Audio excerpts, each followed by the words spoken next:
بسم اللہ الرحمن الرحیم۔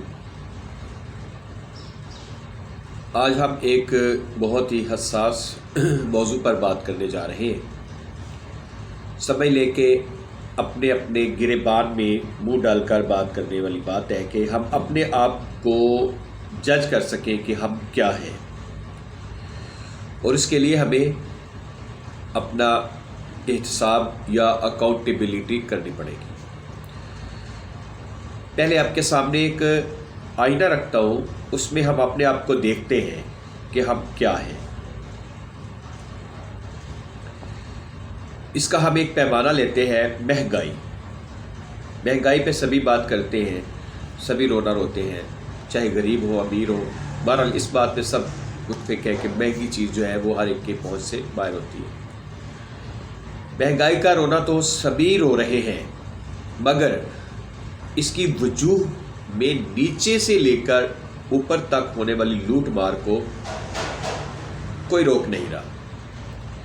مہذب ملکوں میں تو معمول ہے کہ کوئی بھی ایشو ہو، سوسائٹی اسے بطور قومی مسئلہ لیتے ہوئے اس پر مکمل اتفاق کرتے ہوئے لائحہ عمل مرتب کرتی ہے۔ ان ممالک میں جھوٹ، دھوکہ دہی، ملاوٹ کا تصور بھی نہیں کیا جا سکتا، بلکہ اس طرح کی سماجی و اخلاقی برائیوں کو معاشرے میں اچھا نہیں سمجھا جاتا۔ وہاں آپ کو مہنگائی کا رونا روتے ہوئے لوگ نظر نہیں آئیں گے۔ کیوں؟ اس لیے کہ وہاں کئی سالوں تک اشیاء خورد و نوش کی قیمتوں میں اضافہ ہی نہیں ہوتا۔ مذہبی تہواروں پر الٹا ان کو جو ضروریات زندگی ہوتی ہے سستے داموں دی جاتی ہے، جبکہ ہمارے ہاں جو سب سے مقدس مہینہ ہے رمضان عبادت کا، اس کو بھی سیزن اور کمائی کا مہینہ سمجھا جاتا ہے۔ غیر مسلم ممالک میں بھی ریلیف دیا جاتا ہے کہ مسلمانوں کا رمضان کا مہینہ آیا ہے، لیکن اپنے ملک کا آپ کو خود ہی پتہ ہے۔ امریکہ، برطانیہ، کینیڈا سمیت یورپ کے تمام ممالک میں اشیاء خورد و نوش سستی کر دی جاتی ہیں، لیکن پاکستان وہ واحد ملک ہے جہاں ہر چیز دگنی قیمت پر فروخت کر کے ناجائز منافع خوری کی جاتی ہے۔ پرائس فکسنگ دراصل مارکیٹ میں موجود فریقوں کے درمیان تہ پانے والا ایک معاہدہ ہوتا ہے، جس کے ذریعے اشیاء اور مصنوعات کی خرید و فروخت کی قیمتیں مقرر کر دی جاتی ہیں اور اشیاء کی فراہمی اور ان کی طلب پر کنٹرول رکھتے ہوئے طے شدہ قیمتوں کو برقرار رکھا جاتا ہے۔ یہ کام حکومت کا ہوتا ہے، لیکن پاکستان میں حکومتی مشینری نہ صرف نااہل بلکہ رشوت خور بھی ہے۔ یہی وجہ ہے کہ یہاں وزیر اعلیٰ پنجاب اور وزیر اعظم کو سستے بازار لگانے پڑتے ہیں۔ جب قومی مسائل کے بارے میں اتحاد پیدا ہو گیا اور وہ اپنے مسائل کے لیے آواز بلند کرنا شروع ہو گئے تو وہ اس ملک میں اصل تبدیلی اور انقلاب کا دن ہوگا۔ آئیے دیکھتے ہیں قومیں کیسے بنتی ہیں اور ہجوم کی سائیکی کیا ہوتی ہے۔ پہلا جو واقعہ میں آپ سے شیئر کرنے جا رہا ہوں، کچھ برس پہلے سعودی عرب میں کسی وجہ سے چینی کی قیمت میں اضافہ کرنا ناگزیر ہو گیا۔ یاد رہے ان ممالک میں اشیاء خورد و نوش کی قیمتوں میں اضافہ شاذ ہی یعنی کبھی کبھی دیکھنے میں آتا ہے، جس کے لیے سعودی عرب کے بادشاہ کو قومی ٹی وی پر آ کر قیمت میں اضافے کا اعلان کرنا پڑا۔ قیمت میں اضافے کی وجہ بتانے کے بعد 1 ریال کا اضافہ کیا اور چلے گئے، لیکن کچھ دیر بعد وہ پھر ٹی وی پر آئے اور کہا کہ قیمتوں میں اضافے کا اطلاق نئی خریداری پر ہوگا، پرانا سٹاک پرانی قیمت پر ہی فروخت ہوگا۔ ذرا اپنے ہاں کا موازنہ کیجئے کہ پٹرول کی قیمت میں اضافے کے اعلان کے ساتھ ہی مالکان شہریوں کے لیے پٹرول پمپ بند کر دیتے ہیں تاکہ وہ جو پرانے قیمت پر جو پٹرول خریدا ہے اس کی ڈبل قیمت پہ آپ سے وصول کر سکے۔ اسی طرح دیگر معاملات میں ہوتا ہے۔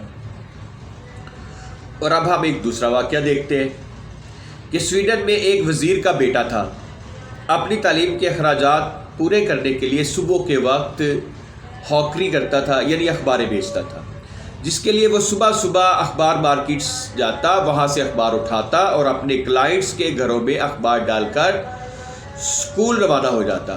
اس کا یہ معمول برسوں سے جاری تھا، حتیٰ کہ اسکول کی چھٹیوں میں بھی اس کے لیے کوئی چھٹی نہیں ہوتی تھی۔ اس کا باپ اپنے بیٹے کی اس قدر محنت اور جفاکشی کو آسان کرنے کی کوئی ترکیبیں سوچتا رہتا تھا۔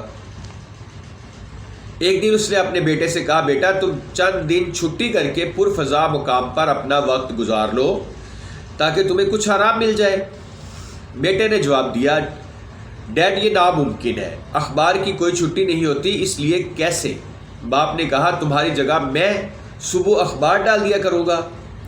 بیٹے نے ممنون اور تشکر بھری آنکھوں سے باپ کو دیکھا اور رضامندی ظاہر کر دی۔ بیٹے نے باپ کو سارا کام سمجھایا اور خود کسی پرفضا مقام پر چند دن کے لیے چلا گیا، جبکہ باپ اگلے دن سے صبح اخبار مارکیٹ سے اخبار اٹھاتا اور بیٹے کے کلائنٹس کے گھروں میں ڈال دیتا۔ یہ معمول جاری تھا کہ ایک دن کسی صحافی نے بریکنگ نیوز دیتے ہوئے وزیر صاحب کی اخبار پھینکتے ہوئے تصویر کے ساتھ خبر چلا دی۔ بس پھر کیا تھا، ایک شور ہر طرف مچ گیا۔ شور پارلیمنٹ تک جا پہنچا اور وزیر کو طلب کر کے پوچھا گیا کہ کیا یہ سب سچ ہے؟ وزیر نے کہا، جی بالکل سچ ہے۔ پوچھا کہ یہ سب کرنے کی ضرورت کیوں پیش آئی؟ اس نے سارا واقعہ گوش گزار کر دیا، لیکن اس کے باوجود اس وزیر سے استعفیٰ لے لیا گیا۔ جانتے ہیں کیوں؟ یہ بھی بڑی دلچسپ بات ہے۔ ہمارے ہاں اگر کوئی وزیر اس طرح کی خدمت کرتا تو پوری قوم اسے ولی کے درجے پر فائز کر دیتی، لیکن وہاں اس نیک کام کے عوض وزیر سے استعفیٰ لے لیا گیا۔ پارلیمنٹ کے ارکان نے کہا کہ آپ کا اقدام قابل فخر ہے اور اس کی تحسین کی جانی چاہیے، لیکن آپ نے اپنے ذاتی کام کے لیے سرکاری گاڑی کا استعمال کیا جو قابل معافی نہیں۔ اتنی سی بات پر استعفیٰ۔ اب جو یہ واقعہ سنا رہا ہے اس نے ایک لمبا سانس لیا اور کچھ دیر کے سکوت کو توڑتے ہوئے کہا، قومیں اس طرح بنتی ہیں، اس طرح نہیں کہ ساری کی ساری ریاستی مشینری اہلکار اپنے بچوں کو اسکول چھوڑنے سے لے کر سبزی خریدنے اور آوارہ گردی تک سرکاری گاڑیوں کا استعمال کرتے ہیں، جسے بادی نظر میں معاشرے میں بھی برا نہیں سمجھا جاتا اور اسے کرپشن کے کسی پلڑے اور نیب کے کٹہرے میں بھی نہیں کھڑا کیا جاتا۔ قومیں اس طرح کی ہوتی ہیں اور ایسے ہی اعمال سے بنتی ہیں۔ اب ایک اور واقعہ آپ سے شیئر کرنے لگا ہوں۔ ایک بار کیا ہوا کہ برطانیہ میں انڈوں کی قلت ہو گئی۔ ملکہ برطانیہ نے اس صورتحال کو دیکھتے ہوئے ٹی وی پر آ کے اعلان کیا کہ تمام شہری صبح ناشتے میں جتنے انڈے استعمال کرتے ہیں ان کو آدھا کر دیں۔ اگلے دن تمام برطانوی شہریوں نے صبح ناشتے میں انڈوں کی تعداد کو نصف کر دیا۔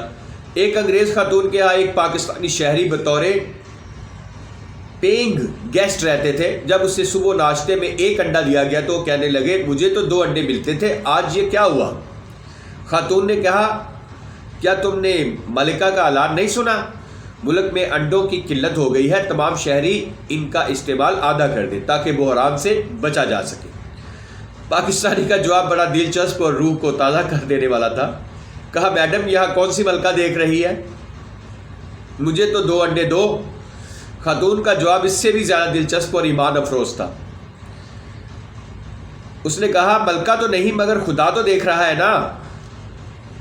اور اس کے بعد اس نیک خاتون نے اس پیئنگ گیسٹ صاحب کی مزید مہربانی سے معذرت کر لی۔ ہم مہنگائی اور مسائل کا رونا روتے رہتے ہیں لیکن کبھی اس کے خلاف مؤثر احتجاج نہیں کرتے۔ کیا کبھی کسی شہری نے سرکاری گاڑی ذاتی استعمال کرنے والوں کے خلاف آواز اٹھائی یا نشاندہی کی؟ کیا ضرورت سے زائد چیزیں ذخیرہ کرنے کی روش سے باز آئے؟ رکشہ، ٹیکسی وغیرہ کی لوٹ مار پر کہیں کوئی آواز اٹھائی؟ اسی طرح دیگر اشیاء خوردنی کے مہنگا ہونے پر کسی بھی ایک چیز کا قومی سطح پر بائیکاٹ نہیں کیا۔ کیا کسی نے ٹریفک وارڈن سے پوچھا کہ اللہ کے بندو، تمہارا کام اور ڈیوٹی ٹریفک کی روانی کو برقرار رکھنا ہے، صرف چالان کرنا نہیں، جبکہ ٹریفک ہر وقت پھنسا رہتا ہے اور تم ٹولیوں کی صورت میں پورے شہر میں صرف اور صرف چالان کر رہے ہوتے ہو؟ جب ہم اجتماعی شعور سے آری ہجوم ہیں تو پھر ہجوم کے ساتھ یہی کچھ ہوتا ہے جو ہو رہا ہے۔ ہم سب کو اپنے گریبان میں منہ ڈال کر دیکھنا چاہیے کہ ہم کب ایک قوم کی طرح ابھریں گے اور ایک قوم بن کر سوچیں گے. ایک کا نقصان سب کا نقصان سمجھیں گے. یہ کہ ایک کا نقصان ہو رہا ہے، ٹھیک ہے یار کوئی یہ کون سا میرا ہو رہا ہے. اگر ساتھ والے گھر میں ڈکیتی ہو رہی ہے ہم چھپ کے دبک کر بیٹھ جاتے ہیں، چھوڑو یار، کیوں ایسا کیوں ہے؟ جب تک یہ نہیں ہوگا ہم قوم خودارا نہیں بن سکتے. باتیں تو ناظرین تلخ ہے، لیکن اس پہ غور کرنے کی اشد ضرورت ہے.